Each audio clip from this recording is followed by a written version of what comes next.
Hello there, everyone. My name is Rachel V, and welcome to Femininity by Rachel V. I just want to say thank you for tuning in, and this is going to be a good show today. My wine of choice tonight is Prosecco. This is one of my favorite wines to loosen up my vibe. And let's play a little music before we get started. Siri, play playlist Femininity. Femininity now playing.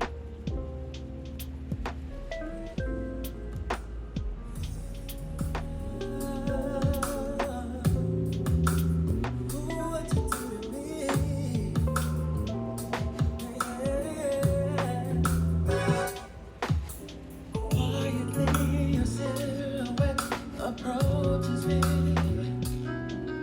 a vision far too lovely to define. Hey, yeah. Tenderly you take complete control of me. The feminine seduction of body, soul, and mind. Yeah, touch me, can I feel your femininity? Touch me.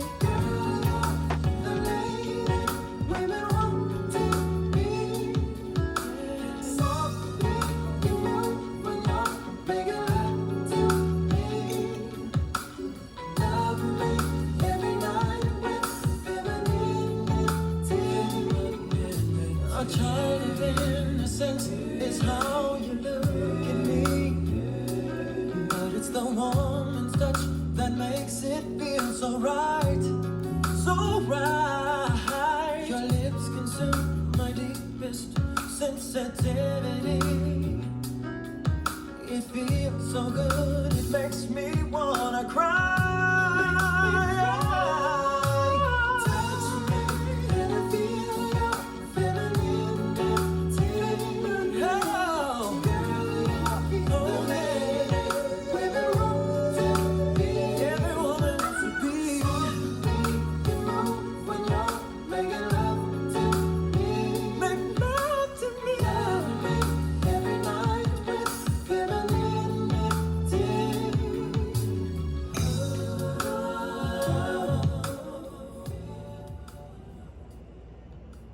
It was a good tune, wasn't it? I love that song. That happens to be one of my favorite songs. I love it so much. So tonight we're gonna talk about balance. I get this question a lot. So first of all, let me introduce myself if you guys don't know. My name is Rachel V.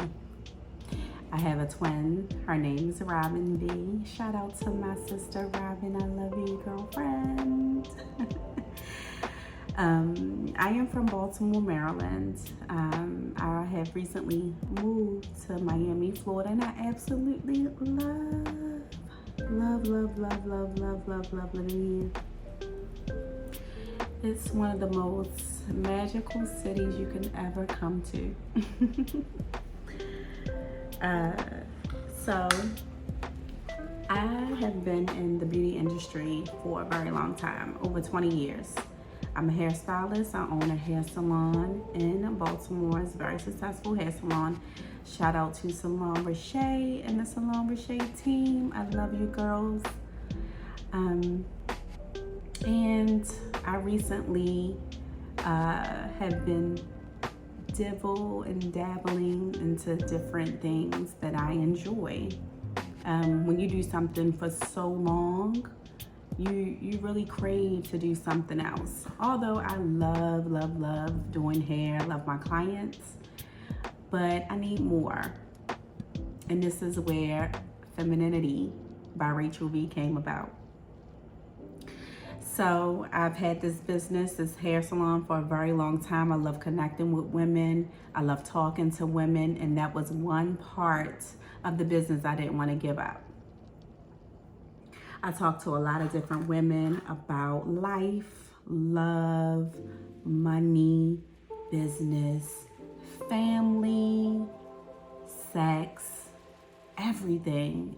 I've heard so many stories throughout my career from women, powerful stories, sad stories, uplifting stories. I mean, I have heard them all. And one thing I noticed that women have in common is that when we get older, we don't know who we are. And why this particular topic resonates so much with me is because I was in that place.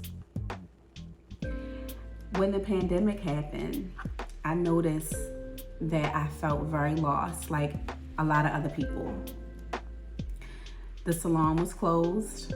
I was home every day with my kids. And I was like, oh my God, what am I going to do? What am I going to do? I had no clue what I was going to do because at that time, we didn't know what was happening, what was going on. We just had no clue. And I began to think to myself, well, who are you without work? I was working. I was a mother. At a particular time in my life, I was a wife. And I didn't know who I was for a long time. I had lost that sense of who Rachel was. And I remember me and my friend was talking, and he was like, this is one of my best friends. Shout out to Nicholas. He's one of my best friends. And he said, Rachel, who are you as a person? And I could not answer him. I think my first initial answer was, I'm a mom. I'm a wife. I'm a business owner. He was like, no. So I began to think about that conversation that me and him had, and I began to think about how I was feeling when I was home in the pandemic and didn't know what I was going to do. So one of the things I felt like I was like losing my niceness. I was very snappy, agitated, just not nice. And that wasn't me at all.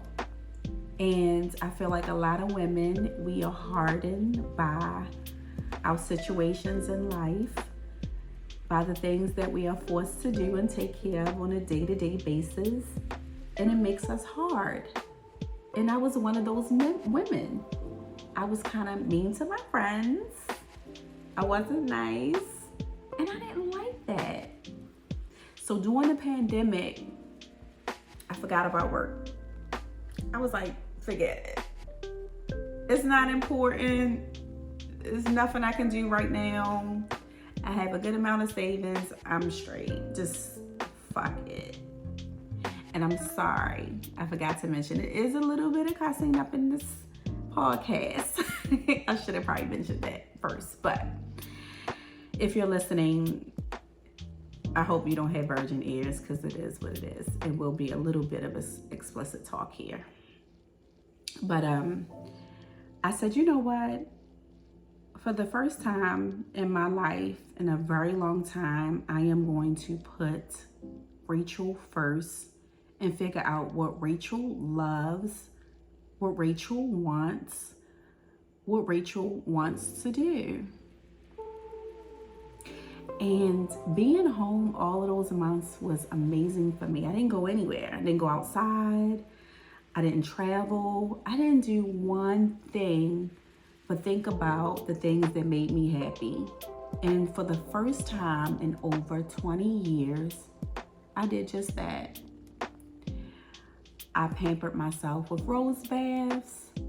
I ordered all kinds of stuff up from Amazon. I really pampered myself. Like, I really did a lot of self-care. I did a lot of improvements and conversations I would have with myself. And I would do just the littlest thing, like I would get up and like do yoga and just things like buy myself some lingerie. Didn't have nobody to wear it for, but I was buying it. I would put on like nice, sexy lingerie for myself. Of course, I would still take care of my kids and do things for them, but I just put myself first a lot during the pandemic. And I felt like that helped bring back my feminine side, that helped soften me, because I am an alpha woman and I know a lot of alpha females. And I feel like that really, really, really helped me.